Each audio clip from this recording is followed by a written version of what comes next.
Jarraian hango kalian, ondoren zaku lasterketa izango deu, jarraian zagal bilketa, eta azkenik lasterketa. Esan bezala lasterketa Belaionean abiatuko da, bueltan parke atletikiko rekordiko korrikalarien, eta azkenik plazan zerpinetik sartuko dira lasterketaren amaiera emateko. Venga, Isma! Venga, venga, venga!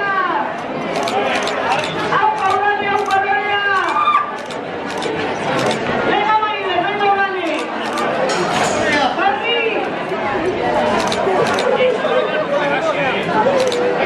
¡Aupa, Nesca!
Venga,